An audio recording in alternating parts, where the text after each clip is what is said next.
ನಮಸ್ತೆ ಎಲ್ರಿಗೂ. ಎಲ್ಲ ಹೇಗಿದ್ದೀರಾ? ಚೆನ್ನಾಗಿದ್ದೀರಾ ಅನ್ಕೋತೀನಿ. ನಾನು ಚೆನ್ನಾಗಿದ್ದೀನಿ. ನಾನು ನಿಮ್ಮ ವೀಣಾ ಸುರೇಶ್. ಎಲ್ಲರಿಗೂ ನನ್ನ ಕಾರ್ಯಕ್ರಮವಾದ ಕಥಾಸರಣಿ ರಾಗಸುತಿ ಜೊತೆ ಕಾರ್ಯಕ್ರಮಕ್ಕೆ ಆತ್ಮೀಯ ಸ್ವಾಗತ. ನೋಡ್ತಾ ಇರೋರು, ಕೇಳ್ತಾ ಇರೋರು ಎಲ್ಲರೂ ತಪ್ಪದೆ ಸಬ್ಸ್ಕ್ರೈಬ್ ಮಾಡ್ಕೊಳ್ಳಿ. ಹಾಗೆ ಲೈಕ್ಸು, ಕಮೆಂಟ್ಸು ಕೊಟ್ಟು ನನ್ನ ಕತೆಗೆ ಪ್ರೋತ್ಸಾಹ ಕೊಡೋದನ್ನು ಮರಿಬೇಡಿ ಪ್ಲೀಸ್.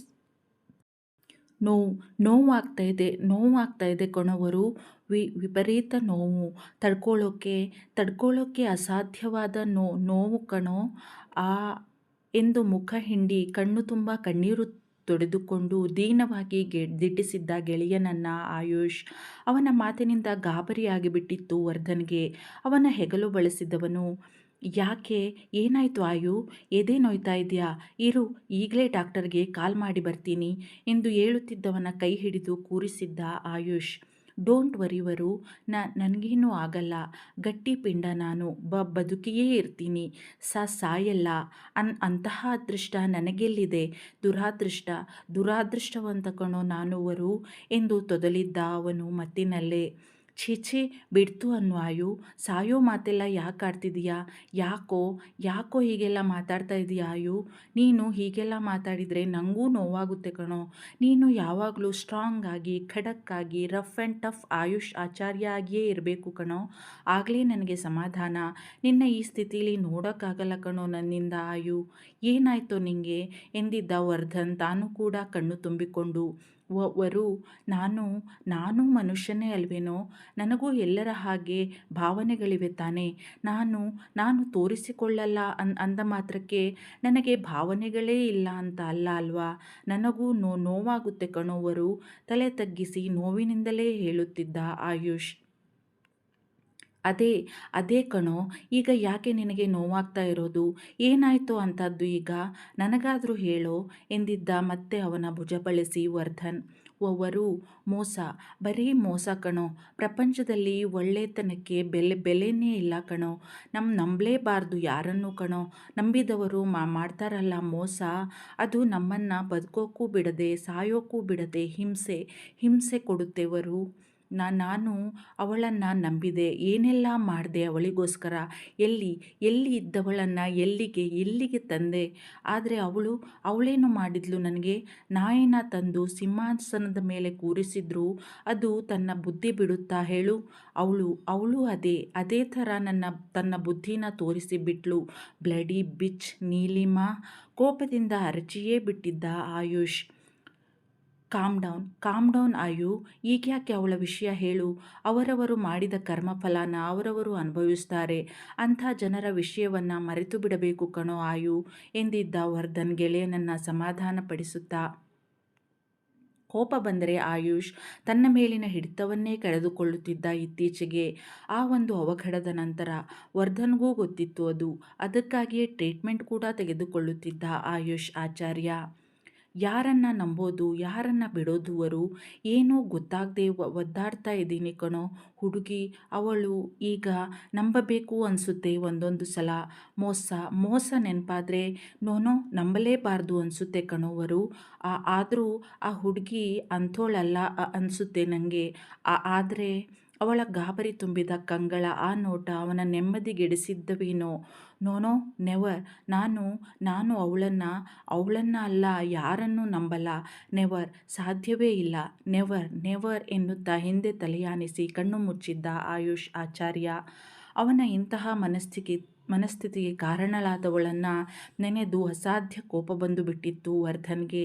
ಛೀ, ಹೆಣ್ಣಿನ ಕುಲಕ್ಕೆ ಅವಮಾನ ನೀನು ನೀಲಿಮಾ. ಹತ್ತಿದ ಏಣಿಯನ್ನೇ ಒದ್ದು ಹೋದ ಕೃತಜ್ಞತೆಯೇ ಇಲ್ಲದ ಹೆಣ್ಣು ನೀನು. ನಿನ್ನ ಮೋಸ, ನಂಬಿಕೆ ದ್ರೋಹ ಇಂದು ನನ್ನ ಗೆಳೆಯನನ್ನು ಈ ಸ್ಥಿತಿಗೆ ತಂದಿದೆ. ಹೇಗಿದ್ದ ಮನುಷ್ಯ ಹೇಗಾದ? ಇದಕ್ಕೆಲ್ಲ ಸಂಪೂರ್ಣವಾಗಿ ನೀನೇ ಕಾರಣ ಅಲ್ಲದಿದ್ದರೂ ನೀನೂ ಒಂದು ಕಾರಣವೇ. ಅನುಭವಿಸ್ತೀರಾ, ಎಲ್ಲರೂ ಅನುಭವಿಸ್ತೀರಾ. ನಾನು ನನ್ನ ಕಣ್ಣಾರ ಅದನ್ನು ನೋಡ್ತೀನಿ. ಕಾಲಚಕ್ರ ತಿರುಗುತ್ತಾ ಇರುತ್ತೆ. ನಿಮ್ಮ ಸಮಯ ಕೂಡ ಬರುತ್ತೆ. ಎಲ್ಲಿ ಹೋಗ್ತೀರಾ? ಕೋಪದಿಂದ ಮುಷ್ಟಿ ಬಿಗಿದು ಸೋಫಾಕ್ಕೆ ಗುದ್ದಿದ್ದ ವರ್ಧನ್. ಎಷ್ಟೋ ಸಮಯದ ಬಳಿಕ ಸಮಾಧಾನಗೊಂಡವನು ಆಯುಷ್ನನ್ನು ಅಲ್ಲಿಯೇ ಸೋಫಾದ ಮೇಲೆ ಮಲಗಿಸಿ ಬೆಡ್ಶೀಟ್ ಹೊದಿಸಿದ್ದ ವರ್ಧನ್. ತಾನು ಎದ್ದು ನಾಟ್ಯಾಳ ಪಕ್ಕ ಮೈ ಚಾಚಿದ್ದ ವರ್ಧನ್. హౌదేనే మందా! నువ్వు నువ్వు నా గుಬ್ಬಿ దగ్గరికి వెళ్ళి వచ్చాವಾ? ನೀನು ನೀನು ನನ್ನ ಗುಬ್ಬಿ ಹತ್ತಿರ ಹೋಗಿ ಬಂದ್ಯಾ? ಹೇಗಿದ್ದಾಳೆ ಗುಬ್ಬಿ?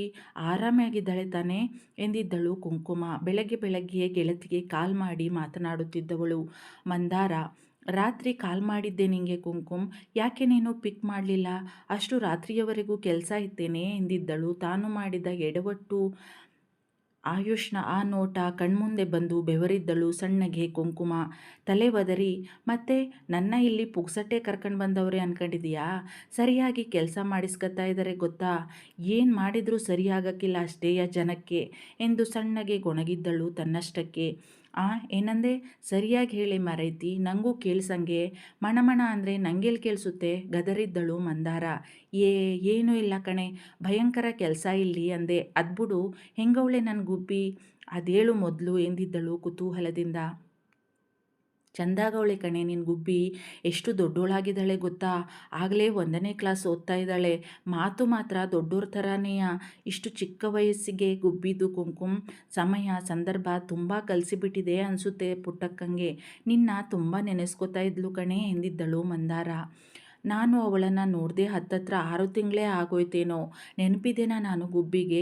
ಖುಷಿ ಆಯ್ತಾ ಅದೇ ಕಣೆ ಮಂದ. ನೀನು ಹೋಗ್ಬಂದು ಒಳ್ಳೆ ಕೆಲಸ ಮಾಡಿದೆ. ನಿನ್ನ ಗುರ್ತು ಹಿಡ್ದಲಲ್ಲ ಪುಟ್ಟಕ್ಕ. ತುಂಬ ನೆನಪಿನ ಶಕ್ತಿ ಅದಕ್ಕೆ. ನಾನೂ ಬಂದಮೇಲೆ ಹೋಗಿ ಬರಬೇಕು ಗುಬ್ಬಿನ ನೋಡೋಕ್ಕೆ ಮಂದ. ಸರಿ ಕಣೆ, ಟೈಮ್ ಆಯಿತು, ಆಮೇಲೆ ಸಿಗ್ತೀನಿ ಬಾಯ್ ಎಂದು ಕಾಲ್ ಕಟ್ ಮಾಡಿದ್ದಳು ಕುಂಕುಮ. ಇಡೀ ರಾತ್ರಿ ಆಯುಷ್ ನಿದ್ದೆಯಿಲ್ಲದೆ ಏನೇನೋ ಒದರುತ್ತಲೇ ಇದ್ದ. ವರ್ಧನ್ ಅವನ ಪಕ್ಕದಲ್ಲೇ ಕುಳಿತು ನಿದ್ದೆಯಿಲ್ಲದೆ ರಾತ್ರಿ ಕಳೆದಿದ್ದ. ವರು ಅವನು ಬದಲಾಗಲ್ಲ ಕಣೋ ಪ್ರಥಮ್. ಬ್ಲಡಿ ರೋಗ್. ನನ್ನ ಇಂದಿನ ಪರಿಸ್ಥಿತಿಗೆ ಅವನೂ ಒಂದು ಕಾರಣವರು. ಈಗ ಈಗ ಮತ್ತೆ ಅವನು ಆ ಹುಡುಗಿನ ಮಾತಾಡಿಸ್ತಾ ಇದ್ದ ಕಣೋ. ನೋನೋ, ಅವಳು ಅವನ ಹತ್ತಿರ ಮಾತಾಡಬಾರ್ದು. ಯಾಕೆ ಯಾಕೆ ಮಾತಾಡಬೇಕು? ನನಗೆ ಇಷ್ಟವಿಲ್ಲ ಅವಳು ಅವನ ಜೊತೆ ಮಾತಾಡೋದು. ಹೀಗೆ ಏನೇನೋ ಬಡಬಡಿಸುತ್ತಲೇ ಇದ್ದ ಆಯುಷ್ ಆಚಾರ್ಯ. ವರ್ಧನ್ಗೆ ಅವನ ಮಾತಿನ ತಲೆಬುಡ ಅರ್ಥವಾಗಿರಲಿಲ್ಲ. ಆಯು, ಯಾವ ಹುಡುಗಿನೋ ಏನೋ ನಿನ್ನ ಕಥೆ? ಮಲಗು ಆಯು, ನಾಳೆ ಇವೆಂಟ್ ಬೇರೆ ಇದೆ ಕಣೋ. ಅವನನ್ನು ಮಲಗಿಸಲು ಶತಪ್ರಯತ್ನಪಟ್ಟು ಅಂತೂ ಇಂತೂ ಬೆಳಗಿನ ಜಾವದ ಹೊತ್ತಿಗೆ ನಿದ್ದೆಗೆ ಜಾರಿದ್ದ ಆಯುಷ್ ಆಚಾರ್ಯ. ಯಾರು? ಯಾವ ಹುಡುಗಿಯ ಬಗ್ಗೆ ಮಾತಾಡ್ತಾ ಇದ್ದಾನೆ ಇವನು? ಪ್ರಥಮ್, ಅವನು ಇಲ್ಲೇ ಇದ್ದಾನೆ ನಿಜ. ಅವನ್ಯಾಕೆ ಮತ್ತೆ ಇವನ ತಂಟೆಗೆ ಬರ್ತಾನೆ? ಅವನು ಯಾವ ಹುಡುಗಿಯ ಜೊತೆ ಮಾತಾಡ್ತಾ ಇದ್ದ? ಅವನು ಯಾವುದೋ ಹುಡುಗಿಯ ಜೊತೆ ಮಾತಾಡಿದರೆ ಇವನಿಗೆ ಯಾಕೆ ಇಷ್ಟ ಆಗಲಿಲ್ಲ? ಛೇ, ತಲೆ ಕೆಡ್ತಾ ಇದೆ ನಂದು ಎಂದು ತಲೆ ಒತ್ತಿಕೊಂಡಿದ್ದ ವರ್ಧನ್ ಅವನು ಮಲಗಿದ ಮೇಲೆ. ನಿದ್ದೆ ಇವನ ಹತ್ತಿರ ಸುಳಿದಿರಲಿಲ್ಲ. ಪ್ರಥಮ್, ಬ್ಲಡಿ ರೋಗ್. ಮತ್ತೆ ಮತ್ತೆ ನೀನು ನಮಗೆ ಅನ್ಯಾಯ ಮಾಡೋದಕ್ಕೆ ನೋಡ್ತಾನೇ ಇರ್ತೀಯ.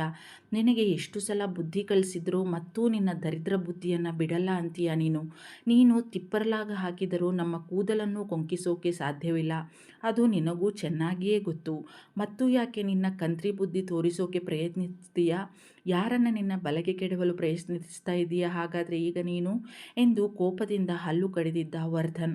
ಯೋಚಿಸಿದವನಿಗೆ, ಮೋಹ ಅವಳ ಜೊತೆ ಮಾತನಾಡುತ್ತಿದ್ದನೆ ಪ್ರಥಮ್. ಅದನ್ನು ನೋಡಿ ಆಯು ಇಷ್ಟೊಂದು ಅಪ್ಸೆಟ್ ಆಗಿದ್ದಾನಾ? ಎಸ್, ಹಾಗೇ ಇರಬಹುದು. ಅಂದರೆ ಮೋಹಾಳ ಮೇಲೆ ಆಯುಗೆ ಮನಸ್ಸಿದೆಯೇ? ಯಾಕೋ ನಂಬುವುದು ಕಷ್ಟ ಎನಿಸಿತ್ತು ವರ್ಧನ್ಗೆ. ಕಣ್ಣು ಮುಚ್ಚಿ ಮಲಗಲು ಪ್ರಯತ್ನಿಸಿದ ಅವನು. ಬೆಳಗಿನ 6:30 ಸಮಯ. ನಾಟ್ಯ ಪುಟ್ಟಿ ಎದ್ದು ಬಿಟ್ಟಿದ್ದಳು ಆಗಲೇ. ಎದ್ದು ತನ್ನ ಪಕ್ಕ ಮಲಗಿದ್ದ ವರ್ಧನ್ನ ಕೂದಲ ಜೊತೆ ತನ್ನ ಕೈಯಲ್ಲಿದ್ದ ಮಣಿಯ ಸರದ ಜೊತೆಗೆ ಆಟ ಮೊದಲು ಮಾಡಿತ್ತು ಮಗು. ಆಗ ತಾನೇ ನಿದ್ರೆ ಸ್ವಲ್ಪ ಆವರಿಸಿತ್ತು ಅವನಿಗೆ. ಮಗುವಿನ ತುಂಟಾಟದಿಂದ ಎಚ್ಚರವಾಗಿ ಕಣ್ಣು ಬಿಡಲಾರದೆ ಬಿಟ್ಟಿದ್ದ ಅವನು. ಬಂಗಾರಿ, ಆಗಲೇ ಅದ್ಬಿಟ್ಟಿದೀಯ ಚಿನ್ನಿ ನೀನು. ಯಾಕೋ ಮಲಗಲ್ವೇನೋ ಸ್ವಲ್ಪ ಹೊತ್ತು?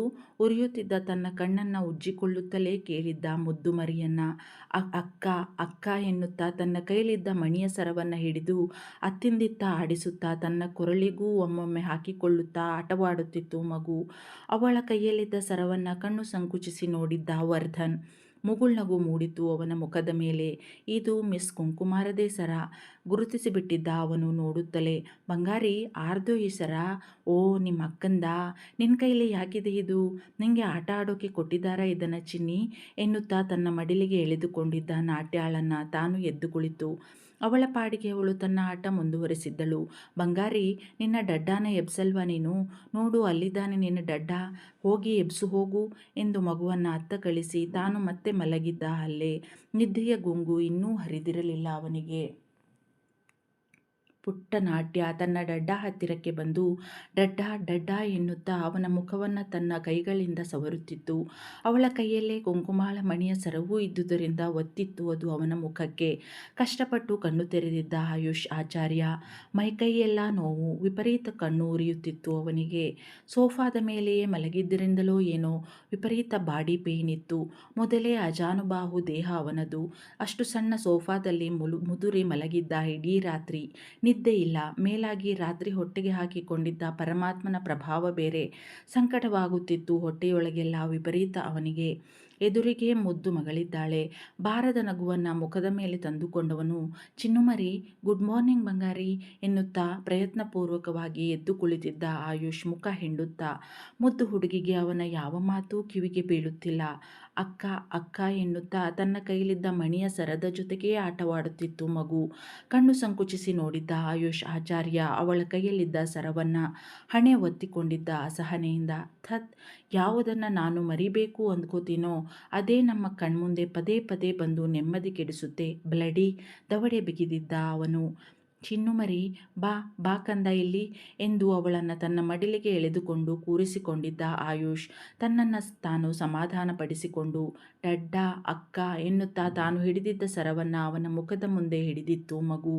ಬಂಗಾರಿ, ಬೇಡ, ಅದು ಬಿಡು, ಅದನ್ನು ಅಲ್ಲಿಡು, ಹಾಗೆಲ್ಲ ಯಾರ್ಯಾರ್ದೋ ವಸ್ತುನ ಮುಟ್ಬಾರ್ದು ಕಣೋ ಎಂದಿದ್ದ ಆಯುಷ್. ಇಲ್ಲ ಎನ್ನುವಂತೆ ತಲೆಯಾಡಿಸಿ ಸರವನ್ನು ತನ್ನ ಎದೆಗೆ ಒತ್ತಿಕೊಂಡಿತ್ತು ಮಗು. ನಾನ್ಸೆನ್ಸ್, ಈಡಿಯಟ್ ಗರ್ಲ್, ಅದೇನು ಅಂತ ಇಷ್ಟು ಹಿಡಿಸಿದಾಳೋ ನನ್ನ ಮಗಳಿಗೆ, ಅದೇನು ಪಟ್ಟಿ ಕಟ್ಟಿದಾಳೋ ನನ್ನ ಮಗಳ ಕಣ್ಣಿಗೆ. ಥತ್, ನನ್ನ ತಲೆ ಕೆಡಿಸ್ತಾ ಇದ್ದಾಳೆ ಇವಳು, ಬ್ಲಡಿ ಎಂದುಕೊಂಡು ಹಣೆ ಒತ್ತಿಕೊಂಡಿದ್ದ ಅಸಹನೆಯಿಂದ ಆಯುಷ್ ಆಚಾರ್ಯ. ಯಾರು ಆ ಹುಡುಗಿ ಆಯು? ಏನು ಹೇಳ್ತಾ ಇದ್ದೆ ನೀನು ನಿನ್ನೆ?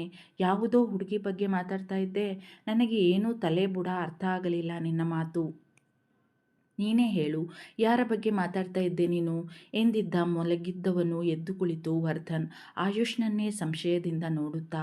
ಥತ್, ಕುಡಿದ ಮತ್ತಿನಲ್ಲಿ ಏನೇನು ಒದರಿದಿನೋ ಇವನ ಎದುರಿಗೆ. ಈ ಪುಣ್ಯಾತ್ಮ ಇನ್ನು ಯಾವುದೇ ಕಾರಣಕ್ಕೂ ನನ್ನ ಬಿಡಲ್ಲ. ಎಲ್ಲ ಅವಳಿಂದ. ನಾನ್ಸೆನ್ಸ್ ಗರ್ಲ್ ಎಂದುಕೊಂಡು ತಲೆ ಬಗ್ಗಿಸಿ ಹುಬ್ಬು ತೀಡಿಕೊಂಡಿದ್ದ ಆಯುಷ್. ಯಾರು? ಏನು ಹೇಳ್ತಾ ಇದೆಯಾ ನೀನು ವರು? ನಾನು ಹುಡುಗಿಯ ಬಗ್ಗೆ? ವಾಟ್ ನಾನ್ಸೆನ್ಸ್ ಎಂದವನೇ ಮಡಿಲಲ್ಲಿದ್ದ ಮಗಳನ್ನು ಕೆಳಗಿಳಿಸಿ ಅವನ ಮುಂದಿನ ಮಾತಿಗೆ ಅವಕಾಶ ಕೊಡದೆ ವಾಶ್ರೂಮಿನತ್ತ ನಡೆದು ಬಿಟ್ಟಿದ್ದ ಆಯುಷ್ ಆಚಾರ್ಯ. ಕಣ್ಣು ಸಂಕುಚಿಸಿ ಅವನು ಹೋದ ದಿಕ್ಕನ್ನೇ ಅನುಮಾನದಿಂದ ನೋಡಿದ್ದ ವರ್ಧನ್ ನಾಟ್ಯಾಳನ್ನು ಎತ್ತಿಕೊಂಡು.